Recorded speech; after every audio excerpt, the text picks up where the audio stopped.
जय हिंद साथियों, आपके YouTube चैनल ज्ञानदीप इंडिया पर आप सभी का स्वागत है।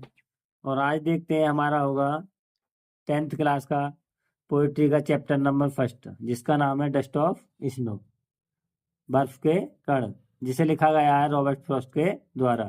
ठीक है, इसमें क्या होता है कि एक बर्फ का कण से मतलब होता है बर्फ की छोटी छोटी बूंदें एक कवि के मूड को बदल देती हैं। दुखी मूड को कहाँ बदल देती हैं? खुशी में, या हैप्पीनेस माने खुशी में बदल देती हैं। तो देखते हैं सेंट्रल आइडिया किस तरह से लिखते हैं बोर्ड एग्जाम में कि the beautiful poem dust of snow is composed by Robert Frost. कि द ब्यूटीफुल पोएम सुंदर कविता डस्ट ऑफ स्नो बर्फ के कण इज माने कंपोज लिखी गई है बाई माने द्वारा रॉबर्ट फ्रॉस्ट के द्वारा। कि यह सुंदर कविता dust of snow Robert Frost के द्वारा लिखी गई है। आगे कि this poem expresses the importance of small thing. कि दिस पोएम यह कविता एक्सप्रेस माने होता है व्यक्त करना। क्या होता है? व्यक्त करना। कि दिस पोएम यह कविता एक्सप्रेसिस व्यक्त करती है द इम्पोर्टेंस माने महत्व को, इम्पोर्टेंस माने महत्व को, ऑफ ए स्मॉल थिंग एक छोटी वस्तु के। कि यह कविता एक छोटी वस्तु के महत्व को एक्सप्रेस व्यक्त करती है। It change one's mood, it माने यह, चेंज बदल देती है, यह बदल देती है, चेंज आएगा यहाँ।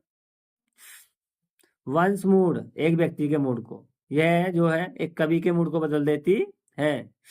आगे the poet explained A crow and a hemlock tree.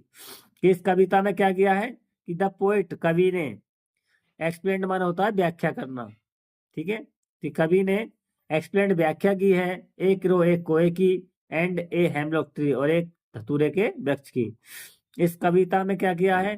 कवि ने एक धतूरे के वृक्ष की और एक कोए की व्याख्या की है इन दिस पोएम, इस कविता में। ठीक, आगे वहन जब the crow shook the hemlock tree, जब द क्रो माने कौवा, ठीक है, एक छोटा पक्षी होता है।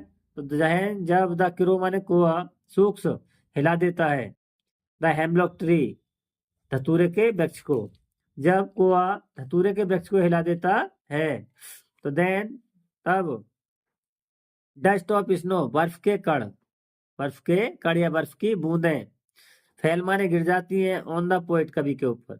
तो तब बर्फ की बूंदें कवि के ऊपर गिर जाती हैं।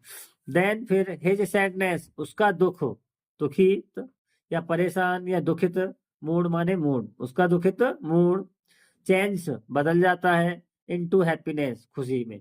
तो जो उसका परेशान मूड था या दुखित मूड था वो कहाँ बदल जाता है प्यारे बच्चों? खुशी में बदल जाता है।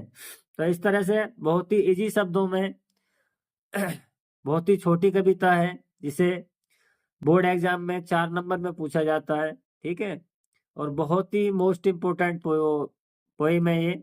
इसका सेंट्रल आइडिया ज्यादा से ज्यादा आता है। तो ठीक है।